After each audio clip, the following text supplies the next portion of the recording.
Hi there, Paul Thomson here from Spitfire Audio. I'm going to show you today how to get started on our DC Stargirl competition. So just to recap, the competition is to create your own score to this fantastic clip from DC's Stargirl series. And judging the competition will be Pinar Toprak, the fabulous composer of Stargirl. The winner of the competition will get a Spitfire Everything drive, a signed manuscript from the show, and also a mentoring session with Pinar. The runners-up will get the Albion collection and a signed manuscript from the show. So I've got a blank new session here in Logic that I'm going to start working in. And first of all, we're going to open the video in Logic. Now, if you use a different DAW, you can check out our Spitfire Audio Clips YouTube channel, and there'll be instructions there on how to open the video in other DAWs. So we go Movie, Open Movie. Now here's the location that I've downloaded the clip to, so I'm going to double click that. And you'll see that you get a couple of options straight away. Now we want to open the movie, and we want to extract the audio track so that we have maximum control over it in our session. Next up, we get a warning that the movie's frame rate is different from the frame rate of the default session that I've set up. So you always want to use the frame rate suggested. In this case, it's 23.976. And here we go, and the clip loads up. Now you'll see that up here we have our audio from the clip, which is loaded into a normal Logic track, an audio track. And this is incredibly useful because we can control the volume of that, or if we just want to leave it low while we're actually working. So it's just in the background, you can just hear where things are happening. And then when you actually do your final mix, you've got a lot more control over balancing the audio on the clip to your score as well. You'll see that anywhere we click in the session, the picture and the audio from the picture is just there, ready and following what we're doing.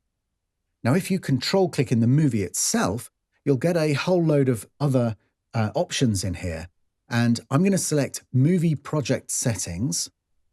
And I'm just going to show you that the movie volume is muted. Now, that's really useful. And this is the alternative to loading the audio into your session. You could just play the audio from the movie file. Now, the problem with that is when you then bounce down the movie file, you don't have that control over the volume. And also, as you're working, you'll have to keep going back here to turn it up and down. So it's a bit of a pain. So we just leave that muted, and we use the audio that we've loaded in. Now, one of the key things to start with is to find the tempo of the clip, of the different sections of the clip maybe, but certainly you need to find the rhythm of the pictures and what kind of music tempo is going to match that. So if I turn on the metronome here and I just press play,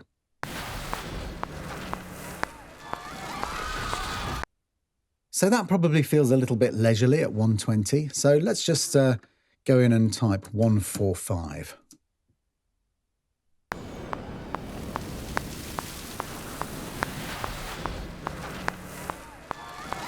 Okay, this seems more like it, but obviously you need to go in and find the tempo that works for you and start to kind of imagine the music that you're going to write so you can play it in your head and you'll hear in your mind's eye what kind of thing is going to work. And, you know, it can be the difference of 5 BPM too fast or 5 BPM too slow can really make the difference between a rhythmic idea, for example, working or not working. Now, let's say that you wanted to go from the beginning. Now, maybe that's too fast at the beginning. So let's say, I'm going to take a simple example. We want to start slower, and then at a certain point, we want to cut to a faster tempo. Now, if we go down here to tempo, and then we open tempo operations, you'll see here that there are a number of different ways that you can do creative tempo curves. So if you want to accelerate the music over a period of time, a number of bars or maybe a number of seconds, or if you want to slow the music down over a period of time, there are lots and lots of ways to do that in this window. But for the sake of simplicity, I'm going to show you the most basic way of doing it and lining up a cut with the beginning of a bar at a new tempo. So let's say that we're going to start our track at 90 BPM. I'm going to open on the right-hand side the tempo list. And as I scroll through, let's say that when we cut back to the bus, At that point, I want to kick into 145 BPM. So I'm going to find roughly where that is. And then I'm going to go back to the nearest beginning of the bar. And I'm going to click over here in the tempo of the opening section. I'm going to change that slightly. It'll still be pretty close to what we want, but I'm just going to move it so that at the beginning of bar 4, we bring that cut absolutely onto the beginning of that bar. And what I'm doing is I'm reducing our tempo until I just hit that point where we cut over. And then I'm going to hit the next decimal place after that 5 and just go down and up, down and up. And I've found that point where we get on the cut absolutely on bar 4. And that's opening tempo of 85.4. Now, that's okay for me. I've decided that that's going to work. If, however, you find that it's straying too far away from the tempo that you want to open with, then the way around that is simply to put in an extra beat or a couple of beats here or there, or take a beat out of a bar and work your music around that so that you make that an intentional change, so that you are staying closer to your original tempo that you wanted to, but that you musically put in a 3/4 bar, say, if you're in 4/4, and then you absolutely hit that cut without having to change the tempo too much to match it. So if I just play that from bar 3, so you can see that that is hitting that cut. Now I'm going to put playhead on the beginning of bar 4. I'm going to hit this little plus button over here, and I'm going to type in our new tempo. That's what we want to happen at that bar. Now check that out.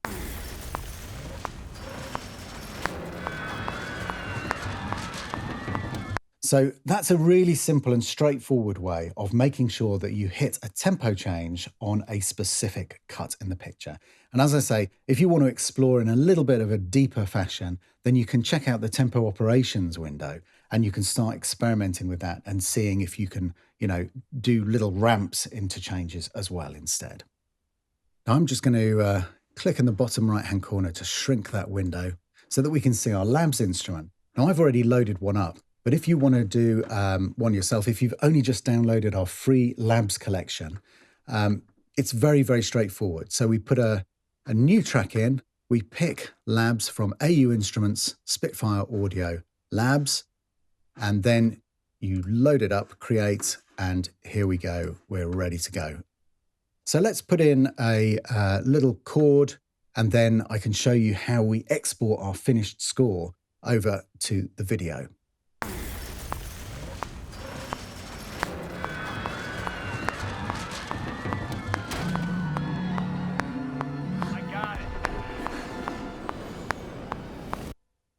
Okay, so that's our scary strings, and now I'm going to put a little bit of dulcimer in there as well.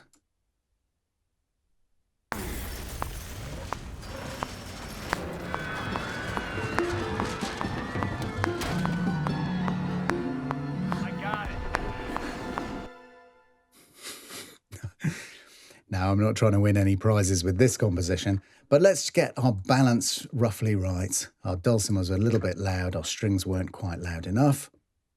And I'll turn the clip sound back up a little bit. It's pretty full on and loud in this section, but let's have a listen to that balance.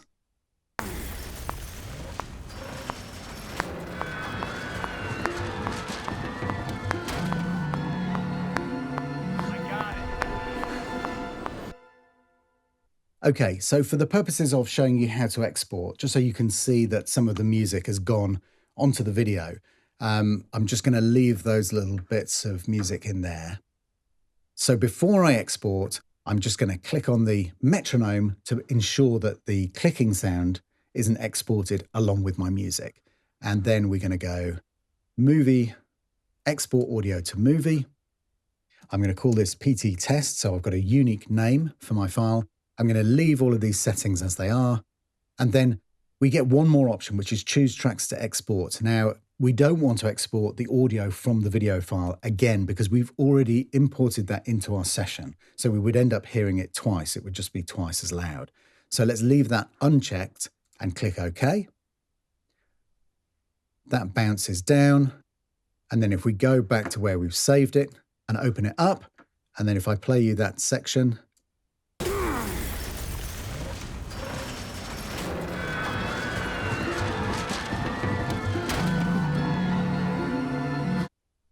So that shows you how you can get your audio, your score onto the movie file and get it saved down. So the next thing to do is to take your finished movie file with your score on and upload it to your YouTube channel. If you don't have a YouTube channel, just set one up. It's incredibly simple. So now you need to make sure that your video is set to public and that you've used the hashtag #MyStarGirlScore. You'll get a content warning that looks a little bit like this from YouTube. Absolutely nothing to worry about. This is not a copyright strike. It's not a takedown notice or anything like that. All they're telling you is that DC have exerted their rights, their copyright in the clip that you've uploaded. And it just means that you won't be able to monetize it. But that's absolutely fine. It's nothing to worry about. It won't affect your YouTube channel. Now take a note of your YouTube link to your video and then go to our website, spitfireaudio.com, and fill out the application form on our website. It's only one entry per person, but you can keep editing your entry right up until the deadline. So if you carry on working on it and you feel like you've made a better version, you can always swap that in to your existing entry.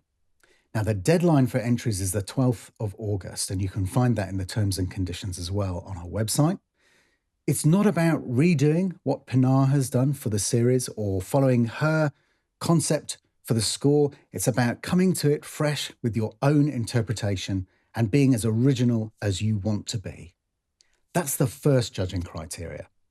The second one is, how well does your score fit the scene? Have you worked around the dialogue and effects? Are you hitting important cue points, but not too many to make it look like Mickey Mousing, like a kind of cartoon?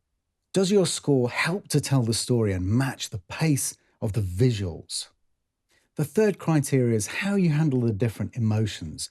We're moving in this scene quite quickly from huge action set pieces into very tense emotional situations. And how are you doing that? Are you doing that really cleverly and deftly and in a way that really supports and doesn't jar as you move from one part of the scene to the next? So that's everything you need to know to get started on your score to this fabulous scene from DC's Stargirl. Thanks again to DC for providing us with such a fantastic piece of film for you to write to. Thanks again to Pinar for being involved and for taking the judging right up to the final line to pick the best original score to this piece of film. Now, get involved. Don't feel like I've never done it before, so I can't do it. You just need to start trying. And if I could say any piece of advice as a composer, it's a war of attrition. It's not a sprint, it's a marathon. Chip away at it, do a little bit of work on it each day, and you'll find that it starts to form and it starts to take shape. We're really excited to see what you come up with, and we look forward to seeing you at the end of the competition. Good luck, everybody.